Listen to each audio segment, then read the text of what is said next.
As you all know, India is bestowed with very rich traditions and culture, which are very diverse across the regions, but it again very unique to our population. And we have been, I think, very fortunate to have inherited all of this knowledge. Largely, much of this knowledge is also kind of codified, and that's the text that you see, right from the Vedas to the Upanishads to even the poetry, and then you talk about the food, the medicine. You have books like Charak Samhita, Shashya Samhita, which stand apart from across all the world, in terms of the knowledge and medicine. And then even with agriculture, metallurgy, cosmetics, food, as I mentioned, we have specific classical texts which have gathered all the knowledge from our ancestors, and has, through these books, we have been able to understand how our ancestors survived in those times. In very recent times, we have seen many of these traditional knowledge holders have been recognized for the work that they have been doing for both the socio and economic development of the country. Apart from this, codified text that I had talked about, and as well as this oral traditional knowledge, there is yet again another class of information source where you can identify our traditional knowledge. As you know, these are all the manuscripts, and manuscripts are, palm leaves, sometimes on metal sheets, sometimes on the rocks, on sculptures. You have the, information transcribed, and this is also a very, very important source of information as to what our ancestors did.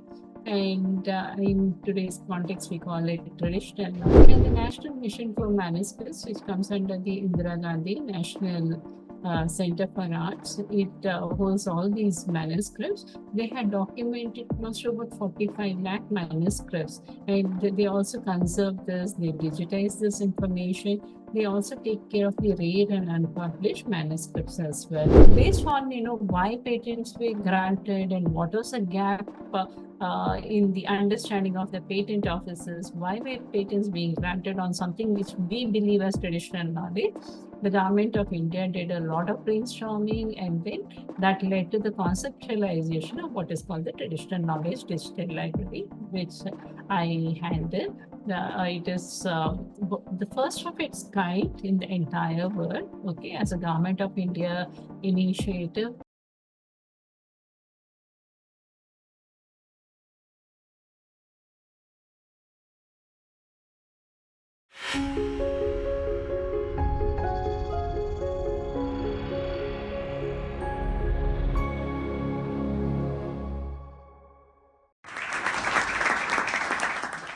Okay, all right. Thank you. Thank you once again, Ritilji, for this wonderful opportunity.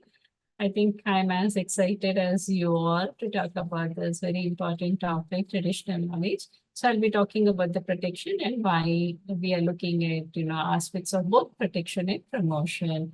So as you all know, India is bestowed with very rich traditions and culture, which are very diverse across the regions, but it again very unique to our population.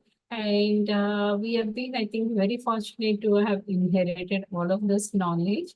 Largely, much of this knowledge is also kind of codified, and that's the text that you see, right from the Vedas to the Upanishads to even, the poetry, and then you talk about the food, the medicine.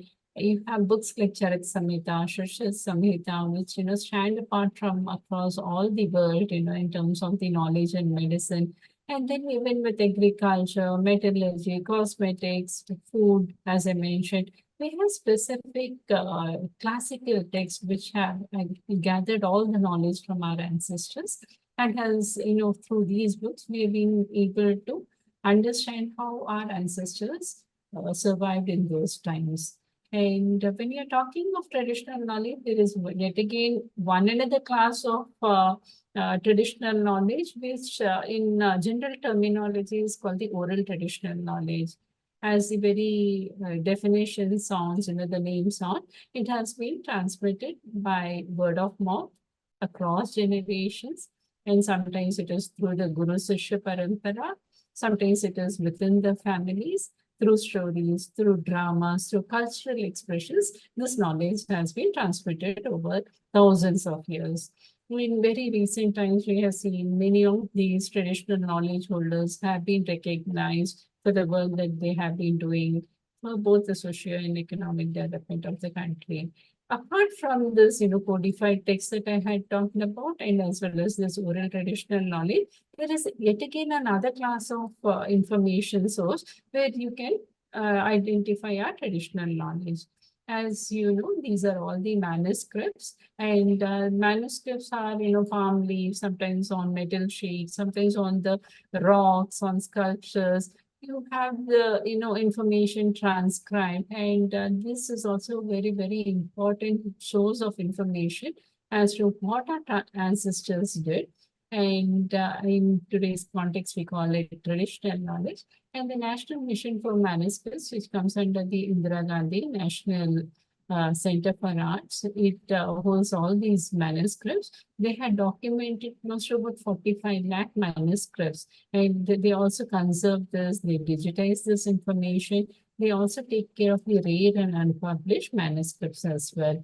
So why are we talking about, traditional knowledge in our current times? So much of us, when we are, talking about traditional knowledge, it is always in the context of, what we do at a household, the food that we eat, the clothes that we wear, these are all, the kind of, we have been following practices. We say traditional practices. We would, love to eat traditional foods during our festivals and all that. And that it kind of limits our appreciation to traditional knowledge in that particular context.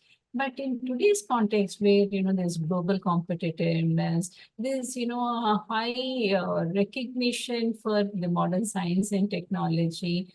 How does traditional knowledge stand to in this kind of a scenario, in this kind of a time period? Are they really important? Do we really need to consider them? Do we really need to worry about protecting them? And the answer would be very simple. It's a resounding yes.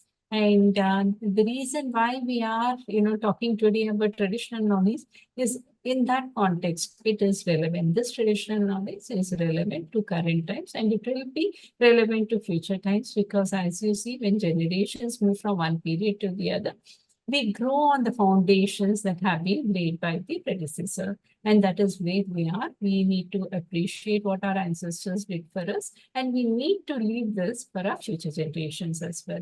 But when we are talking from a modern science and technology perspective, when we are talking about the protection of traditional knowledge, the two new terminologies for us, maybe some of you are already aware, are one, the defensive protection. The second one is the positive protection. So why is this differentiation? Do we really need this kind of differentiation when we are talking of protection of traditional knowledge? And the answer is yes, because when we are talking of defensive protection of traditional knowledge, this is a strategy where we are defending our traditional knowledge from becoming a subject matter of, rights of somebody else, a third party, when they do not own this particular knowledge. So it is to ensure that third parties do not gain illegitimate or unfounded IP rights over traditional knowledge. And it could be cultural expressions as well, and the related genetic resources. So we are defending our traditional knowledge from the hands of others who are not the rightful owners. But when we are talking of positive protection, why is that important? Because this is a strategy where we protect the rights of the people. Okay, by protecting the rights of the people, we ensure that this particular traditional knowledge do not become the subject matter of somebody else's property. And thereby, not only we protect it, we also protect their traditional knowledge, because it becomes a part of their livelihoods. It must be a means of their livelihoods, whoever are the knowledge holders. So yet again, why is this differentiation? In a couple of slides earlier, I did mention, right, you have codified knowledge, you have uncodified and undisclosed traditional knowledge. One is the, this codified traditional knowledge is also, kind of put in public domain. We all have access to these books. We can read these, we can understand that.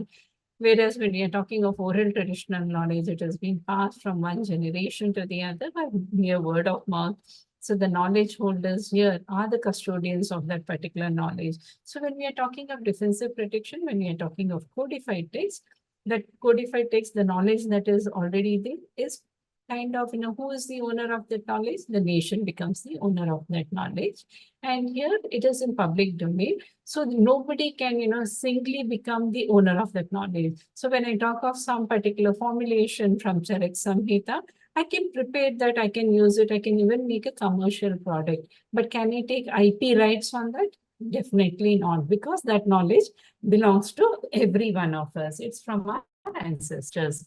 When I talked about oral traditional knowledge, what did I mention? I said that this particular knowledge belongs to somebody. The knowledge holder is the custodian of that knowledge. While overall, all the traditional knowledge of a country, the nation becomes the owner of it.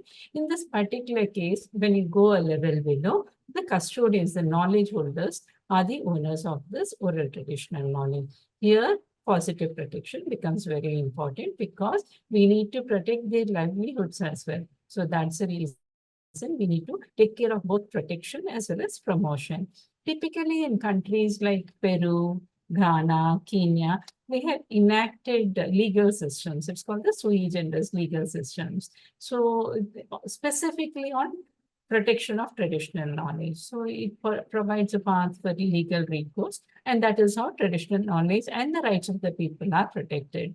In India, we do not have anything specific to traditional knowledge, but we have only indirect methods, which I will be telling in the next few slides. Why are we talking all of this about the traditional knowledge protection and promotion? When, as a scientist, perhaps you are also a scientist, when we do some research, we create some products. The first thing that we think of is, how do I take credit for that particular knowledge that I have created, for a particular product that I have invented? And the first and foremost is the intellectual property rights. What are intellectual property rights? They are legal provisions wherein the creativity of us, such as inventions, literary and artistic works like storytelling, or even songs, or even music or books that we write, sometimes the designs, the names, the images that we create, they all can be protected. So because these are legal provisions, everybody, not only in the country, even outside, need to respect the rights of the country and the particular applicant, the owner of that particular knowledge. So when you are talking of intellectual property rights, there are various kinds: copyrights, patents, trademarks, industrial designs, geographical indications, plant varieties, semiconductors, and so on. So here, as I said, they are legal rights. So it could be for an artistic work or it could be for invention. So one protects their invention or artistic work by taking these rights. And once you are granted, you become a legal owner of that particular knowledge. And this provides for a protection, say patents for 20 years, copyright is for the entire my lifetime plus 60 years. If I write the book or a particular song, when I take trademarks, it is for 10 years and it can be renewed. Industrial designs can be taken for 10 years and renewed. Geographical indications also similarly. Plant varieties, it gives a protection anyway between 15 to 18 years, depending upon the crop variety. So with this kind of a protection, what do? We becoming the legal owners of that knowledge, we can have monopoly on that particular knowledge. We can either license it out, or we can, do a commercial, make a commercial enterprise out of it. Sometimes we can stop somebody from doing something by becoming an owner of that particular invention. So having given these kind of legal provisions, why are we talking about all this in traditional knowledge? As I mentioned, traditional knowledge belongs to everybody in the country. As much as I have rights on our traditional knowledge, even you will have similar rights. But why are we speaking about traditional knowledge and protection today? It is because when India signed into the TRIPS agreement, at that particular point of time, India moved from a regime where we had been recognizing only process-related patents. At that point of time, we also started to recognize product patents. While we were, changing, adapting ourselves to the changes in the patent environment, we also identified that many patents we filed on something very close to our traditional knowledge. Some of the classical examples I have listed in this particular slide, such as turmeric for wound healing, basmati rice, fungicidal formulation of neem. So when you're talking of turmeric for wound healing or even basmati rice, these are our everyday daily items in the kitchen. Large part of North India eats only basmati rice as a staple food. Turmeric for dealing for turmeric, we use it in our kitchen on a regular basis. While working in the kitchen, you cut your finger, immediately you take a pinch of turmeric and so that it heals. So when we are talking of such knowledge, which we believe that it is known to everybody, why are we actually talking, about traditional knowledge protection? Why the patents granted in the first place? Okay, when you talk of the fungicidal formulation of neem, everybody uses, the farmers regularly use neem in their field. So why were patents granted? Okay. So, but once a patent is granted, whoever has been the applicant, the assignee, they become the legal owners. So in all such cases, we have lost rights of our own traditional knowledge. And the terminology that is used is misappropriation of traditional knowledge. Somebody has taken away our traditional knowledge, okay, which is illegal and not, and which kind of does not even provide benefits to the knowledge holders. So the only way when a patent is granted, it can be revoked only through litigation. So India decided we will go for litigation to make sure that such patents will not be granted. So when we are talking of the mid-90s, say 94 to 95, 96, we were a developing nation, and to fight against patent bodies such as the USPTO or the European Patent Office was something unheard of at that particular time. But we took the courage. We said, no, we need to protect our traditional knowledge from such misappropriation and biopiracy. Went into a litigation which ran for many years, and finally we were successful. The turmeric patent was completely revoked, and in the case of basmati, out of 20 claims, 17 were allowed, and 17 were rejected, and only 3 were allowed. In case of the fungicidal formulation of neem, all the 10 claims were revoked. So we could regain the ownership to our own traditional knowledge. It doesn't stop here. Even in recent times, as of 2018, there was a patent that was filed on kilta. Okay, kilta is basically that bamboo or cane in a basket that the farmers, field workers can use, especially in the mountainous regions, and they collect all the agricultural produce in those kilters. A company had filed a patent on this, and here what did they do? Instead of the cane or bamboo basket, they created the basket made out of synthetic polymeric material.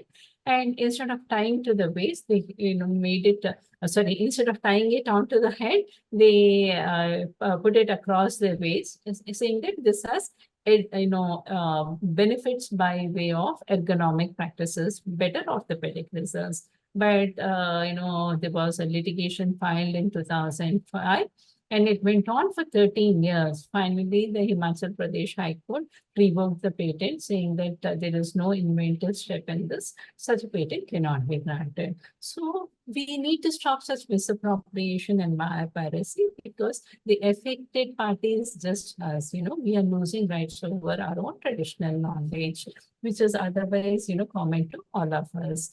So based on, why patents were granted and what was the gap in the understanding of the patent offices, why were patents being granted on something which we believe as traditional knowledge.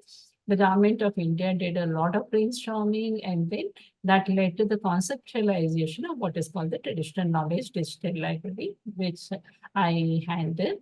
It is the first of its kind in the entire world. Okay, as a government of India initiative, it was the CSIR was given the responsibility to run the TKDL along with the support from the Department of Indian Systems of Medicine and Homeopathy. Because at that point of time, when I talk of mid-90s, there were a lot of patents being filed on healthcare and as well as cosmetic products. And that was the interest why we took upon Ayurveda and other systems of medicine.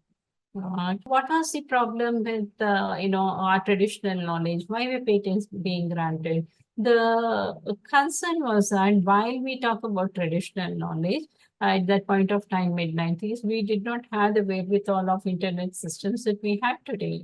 Okay? And much of the information that we are talking of is, as I mentioned, is in our own text. And these texts are largely in our own languages. It could be Sanskrit, it could be Hindi, Malayalam, Tamil, Telugu, or Marathi, or Gujarati, but it is all in our own languages. When I, as a patent examiner, sit in a patent office, be it in India or abroad, I do not have access to these texts. Okay, I do not have access to this information, which I call as prior art. What is prior art? That is information that is already known in the public domain prior to any patent application being filed.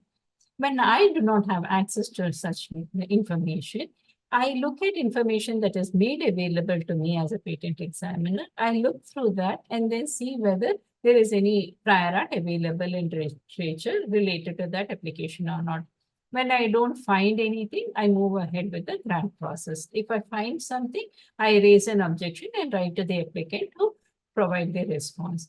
Lacking all of this, as I mentioned, I go with the grant process. So here, what we realize is we need to make our traditional knowledge available in the format and language that is understandable by patent examiners, not only in India, but also abroad. Okay, so this way we will be able to prevent misappropriation of our traditional knowledge because no patents would be granted on our traditional knowledge. So the TKDL is basically a prior art database of value-added traditional knowledge information with a clear objective that we need to prevent misappropriation of our Indian traditional knowledge. So what do we do when I say value-add? We link the traditional knowledge terminologies to modern terminologies. And in a patent context, we draw concordance between international patent classification codes and what we have created in the database called the traditional knowledge resource classification codes. I'll get into the details as we move forward. Our traditional knowledge, which has been largely diverse in different languages, is made available in English, French, German, Japanese, and Spanish. And we give access of this TKDL database only to patent offices based on the non-disclosure agreements. So far, 16 patent offices worldwide are using the database. In addition to that, we also filed third-party observations and pre-grant oppositions. And when we were working on the TKDL, the Indian Patent Act also, was amended to introduce what is called Section 3B, an invention which in effect is traditional knowledge or which is aggregation or duplication of known properties of traditionally known component or components cannot be patented. So this is a section that has been introduced to protect traditional knowledge from being patented by anybody. So how do patent offices, including India, know what is traditional knowledge? They have to refer to the TKDL to understand what is our traditional knowledge. They identify evidences from the database relevant to the application that they have received and then raise objections. So that way our traditional knowledge remains protected. So what do we do in the TKDL? It's interdisciplinary activity. As I mentioned, we started with the Ayurveda, Siddha, Unani, so practices largely from Indian systems of medicine. And as you would know, these are all available in different languages, Indian languages. It could be Sanskrit, it could be Malayalam, it could be Urdu, Persian, Bhoti, or many others. And then that information now needs to be translated to English, French, German, Spanish, and Japanese. So we need to have experts from Ayurveda, Siddha, Unani who know what that information is. Along with them, we also consult a lot of Vaidyas, yoga experts, ICT professionals, because it's a digital library. You need to have software experts. We need to have hardware experts. We also need to have connections and strong linkages with botanists and taxonomists.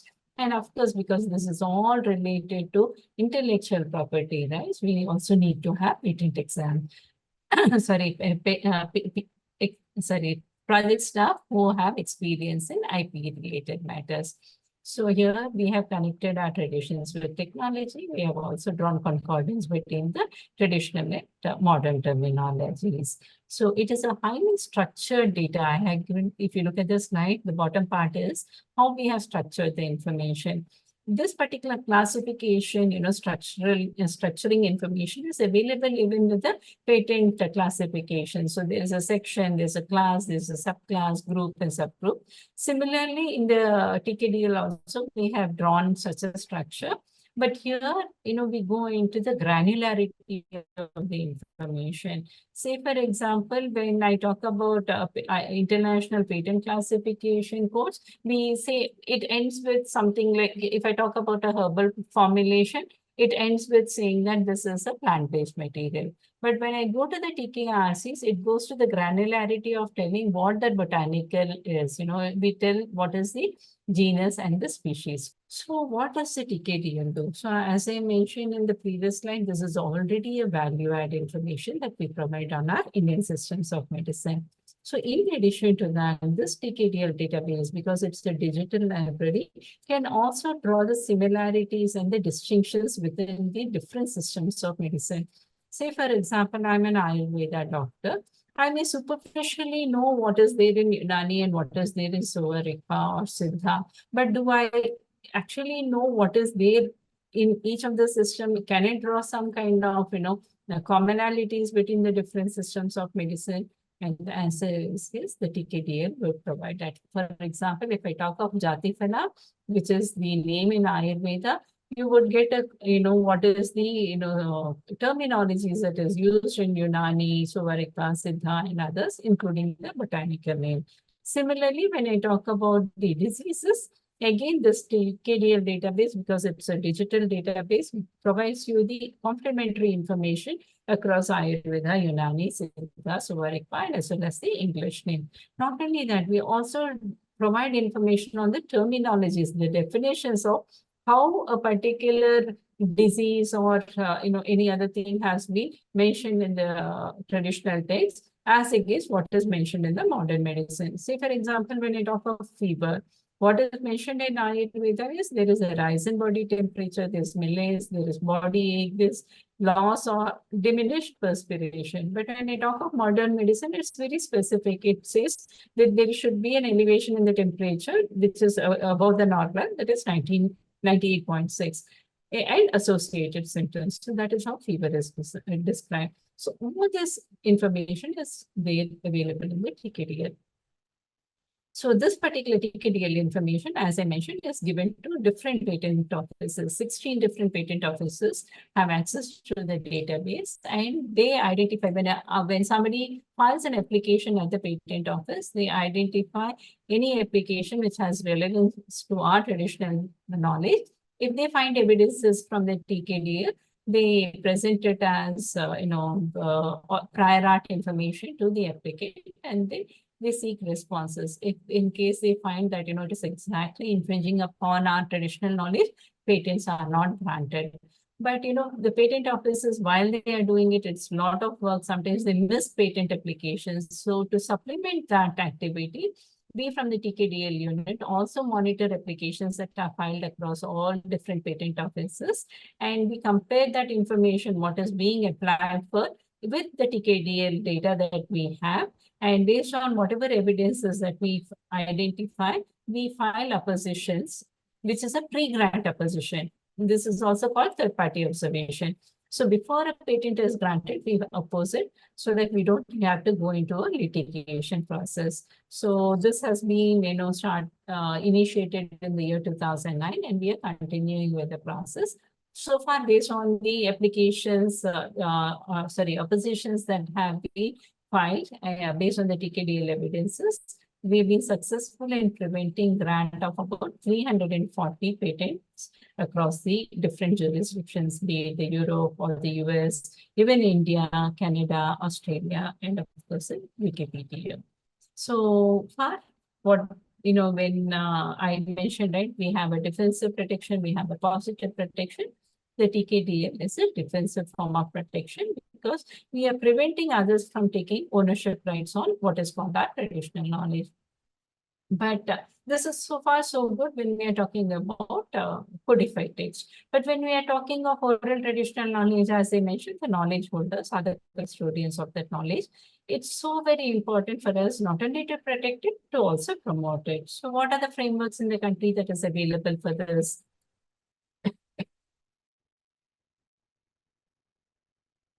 So as I mentioned, the different frameworks that are there in the country, are, of course, the Patent Act, which is a defensive form of protection. But when we are talking of positive protection, geographical indications can be considered as an indirect way of positive protection. Protection of plant varieties and farmers' rights under the PPBFRA, the Biological Diversity Act that stipulates the norms for access and benefit sharing of genetic resources and associated traditional knowledge. This comes under the National Biodiversity Authority. So if somebody files a patent application, it has to be made with the approval of the NBA. And they also have something called the PBR, which I'll touch upon. And the last but not the least is the scheduled tribes and the other traditional forest dwellers recognition of the forest rights act. It also provides for indirect protection of the traditional knowledge, that is the oral traditional knowledge. So what is geographical indication? I said, right, can be considered as a positive protection of traditional knowledge. So when I talk of geographical indication, it is yet again an intellectual property right. Patent is also intellectual property right. Geographical indications is also intellectual property rights. Here in GI, it relates to goods, which could be agriculture, natural or manufactured goods, but it has to have a linkage to a particular region or locality in the country, wherein the quality and the reputation comes from the particular region. So here it could be foodstuffs, it could be agricultural products, it could be handicrafts and many kinds. It is more of a registration mark. It could be called a collective or certification mark. It is given for 10 years and it can be renewed. Unlike a patent, this cannot be licensed or assigned to anybody because that particular producer organization alone can be the owners of the geographical indications, this IP right. So I give you a few examples: Darjeeling tea, flowers like Udupi Mallige, Asamiya Gamocha, Nagpur Orange, Tanjavur painting. They've all received the registrations under the geographical indications. So this kind of provides for a branding of the particular product. And therefore, once you have a branded product, it provides for a greater price. So thereby it helps the livelihoods of the knowledge holders. So the government of India has taken keen initiative in promoting registration of geographical indications. So far, it's about 580. This is a slightly older slide, I'm sorry. So far, about 580 goods have been registered under the geographical indications across three major categories: agricultural, manufactured, and natural. So under the manufactured, you have handicrafts, foodstuff, and as well as the manufactured industrial goods. So hereby, when you look at, across India, across all the states of India, there has been something that has already been registered as a geographical indication. In addition to that, recently, the government of India has set up GI stores as well as the one district, one product store across railway stations and airports. So this also provides a means of, better, making available the products to the customers and thereby helping the artisans and as well as the knowledge holders on their particular traditional knowledge. One another very important IPR tool is the protection of plant varieties, registration of the plant varieties. As I mentioned, it provides for 50 to 18 years of protection from the date of registration. This is basically for the farmers and the plant breeders, and it also helps in stimulating research and development. So under this new plant varieties, even the essentially derived varieties and the extinct varieties are registered. So when I talk of extinct varieties, this could be a variety where there is common knowledge or it is a land race. So such particular varieties are also registered under that. So this is one way of protecting our traditional knowledge related to plants. The one another important aspect is the Biological Diversity Act. As I mentioned, it stipulates the norms for access and benefit sharing of biological resources, that is genetic resources, as well as the associated traditional knowledge. Basically, we are giving effect to the mandate under the Convention of Biological Diversity, biodiversity. And so there are norms, as I said, for Indians and for Indians from out, the foreigners and non-resident Indians as well. So either the prior approval of the NBA is required, or at least we need to have a prior intimation on certain of the aspects, especially in the context of intellectual property rights. One needs to fill a form. If I'm a scientist, I've used genetic resources from some particular place, I need to mention that in the application form. The form number is 3. And once you get the approval of the NDA, only then the grant process will be completed. Similarly, when you are to transfer your results, that is when you do a technology transfer or something like that, you need to have the approval of the National Biodiversity Authority. So under the National Biodiversity Authority, there is one very important activity called the People's Biodiversity Register. Like how in TKDL, we are taking codified text and documenting all the information, our traditional knowledge information. Here again, the National Biodiversity Authority, under it, at the state level, you have the state biodiversity authorities, and at a village or panchayat level, you have the biodiversity management committees.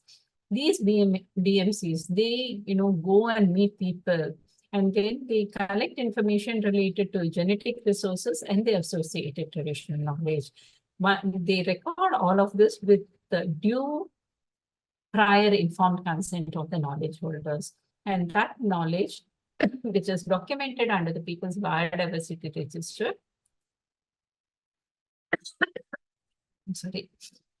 is also a confidential document. And here, the NBA gives due recognition to access and benefit sharing. So far, under the PBRs also, they have close to about 2.7 lakh such information gathered. So here, what I have mentioned so far is all about, what the Government of India and different activities that are happening under different stakeholders. But when we are talking of oral traditional knowledge, one thing that we from the TKDL would like to re-emphasize over and again is that this knowledge belongs to that particular custodian. It could be an individual or it could be a community of people. We need to have due respect and sensitivity because we are touching upon the people's livelihoods. So when we are documenting that information, say under some ethno-medicinal work or ethnobotanical work and putting it in the form of a research article in public domain, we are putting this information in public domain, it becomes prior art information.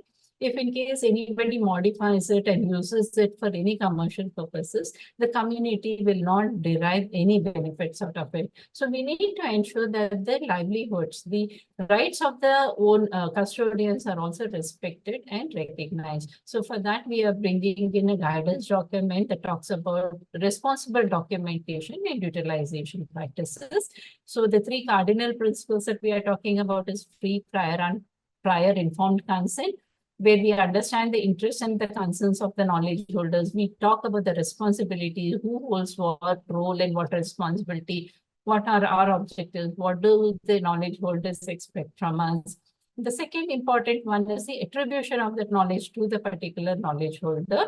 So here acknowledgement, recognition becomes important. If I'm writing an article, I need to, based on the, the contribution of the knowledge holders, he or she can, or the community can become all the authors, inventors, if in case I'm developing further innovations from the knowledge that I gathered from them. Sometimes if I go in for a commercial venture, I can even take them as partners. So we need to recognize that these are the moral rights that are associated with oral traditional knowledge.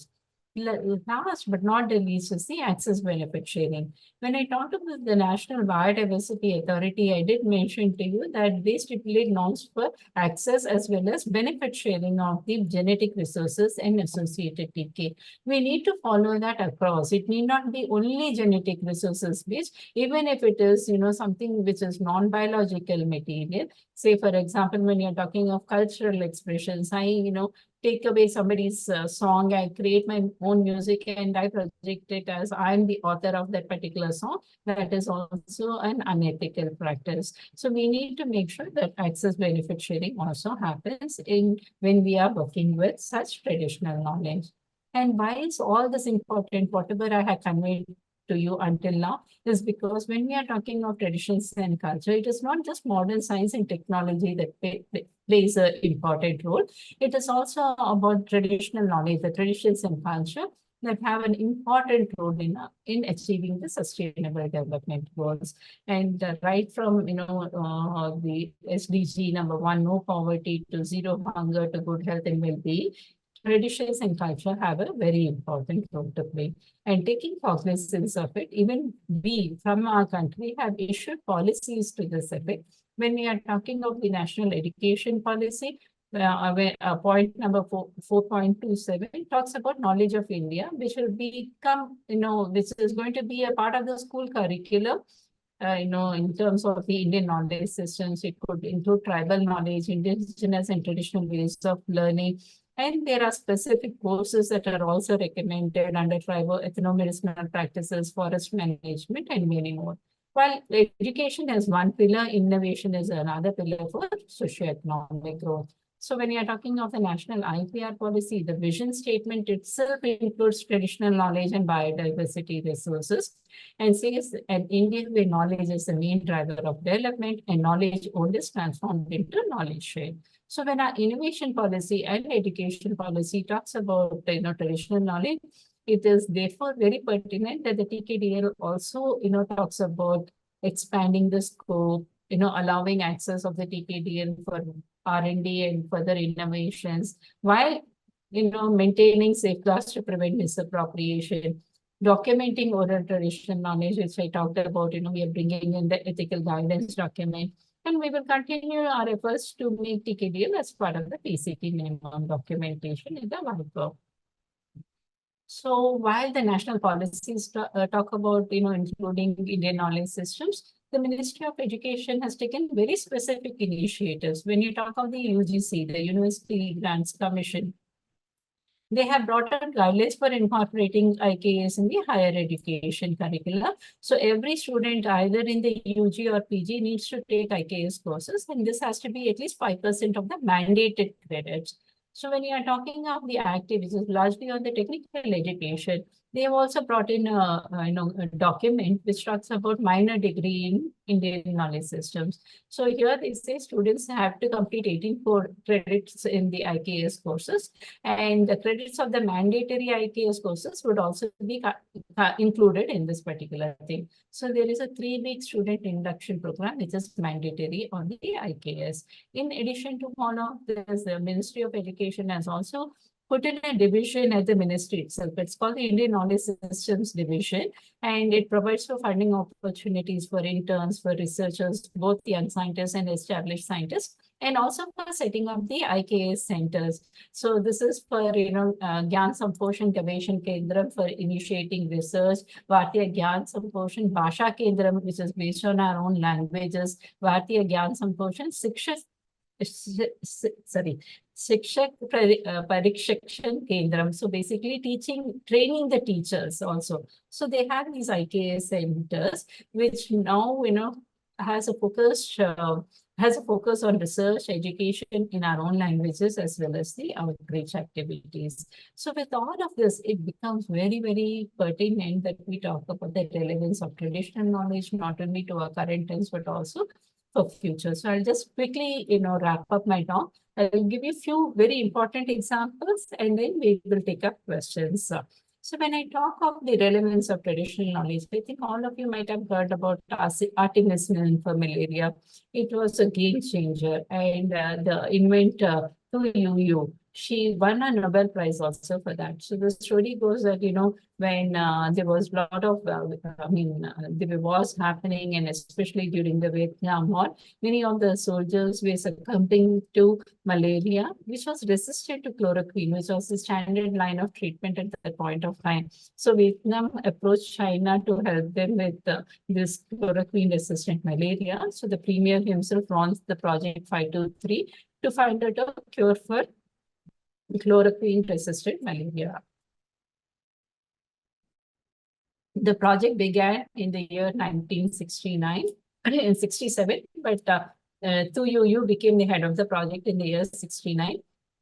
At that point of time, she went to the Hainan Island to understand what is this chloroquine-resistant malaria. By the time she returned to Beijing, almost 2.5 lakhs compounds, chemical compounds were tested, and none of it worked.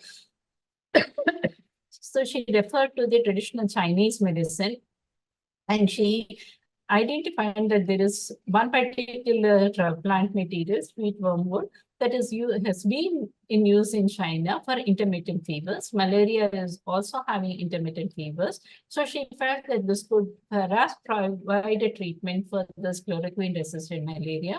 They isolated the one compound from the plant, the wormwood, Artemisia annua, but it was ineffective. So she went back, changed the processes, and then she identified, she prepared another extract, and this was found to be very effective. She tested that upon herself, tested on others, and all of them recovered. So from there, they identified the active ingredient, which is artemisinin.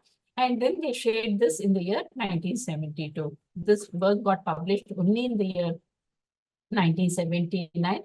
WHO invited them to present the findings in the year 81. This particular drug, artemisinin, was recommended only in the year 2006 by the WHO for this uncomplicated falciparum, that is malaria. And after all this, in the year 2015, Tu Yu won the Nobel Prize in Physiology or Medicine. So it tells, it takes a lot of efforts. You need to have continued efforts put in to get something to be successful. And that is, this particular example showcases that, you need to have a focus, continued efforts to achieve success. When you're talking of, examples from Haldi, turmeric, as I had mentioned, has been a case of misappropriation as well. But you look at the turmeric market today, there are various applications of turmeric, either in our daily food items, it is household, industrial, commercial, and also a lot of the FMCG products are also made using curcumin. If you look at the market of turmeric, today it stands about 62.9 million, but it is expected to grow to about, 62 billion. It is expected to grow to 115 billion in the year 2032. So that's the kind of growth that we see for a traditional spice like such as turmeric. Okay, and you look at the different value-added products that are created from turmeric. I think many of us, at my age, we would have, we very fondly recall the advertisement in TVs during our times about Vico turmeric. Application of the cream for better skin. Today we are talking of, curcuma oil, haldi drops. We are talking of face masks. We are also talking of, perfumes and fragrances and creams, butter creams for the body, haldi doodh, this golden milk is a hit across the world. Turmeric tea has been taken well, not only in India, from abroad as well. We have turmeric pickles, chutneys, sweets, panjiri, and halwa, and many more. So you can understand that, starting with our traditional knowledge is not lost. You can always innovate and find newer products or newer applications of whatever is traditionally known. It leaves us enough room for further innovation and creativity. Another example is about a carpet weaving, So this is a particular ancient carpet weaving from the region of Kashmir. They use what is called talims. Talims are basically the symbolic codes which help in the weaving process. So this is all, kind of when you look at it, very mathematical. So traditionally, when you use the talims under the traditional processes, it takes over 6 months to complete one single carpet. And because the entire carpet is not made by one artist and so different sections are made by different artists, when you put everything back together, there could be room for error. And sometimes, the errors are so bad that even though you have woven the entire carpet, it may not be fit for selling it at a premium. So, so it is not only time consuming, it is also kind of, subject to risk where the entire money that has been pulled in to create the carpet may not be got back by the artisan. So there was a company that used a computer software, so it's a technology solution for the design and creation of the Tallinn forts. And here what happens is that while the entire design is made, okay, there are also smaller sections that are also designed. So when you give those designs to the artisans and get it back, you can easily spot the potential errors in advance. So if in case there are any corrections to be required, those corrections can be made on the pieces before the entire carpet can be put together. So by this technology-driven process, the entire carpet weaving, which is again traditional, takes just 6 weeks to complete, and the errors are also minimized. Now the company is now looking for, training these artisans using artificial intelligence. So there is room for more creativity and more innovations based on our traditional knowledge. So we in the TKDL library, based on what we have been doing so far, the government of India, understanding the potential that, we can inspire Bharatiya Gyan Parampara thought leadership as well as knowledge leadership, accorded approval for widening the access of the TKDL to all users. We are in the process. It will be through a subscription-based model. And in addition to that, we are planning to include agriculture, metallurgy, and also oral traditional knowledge in the TKDL. I look forward to all of you contributing to the TKDL so that we can grow on our own traditional knowledge.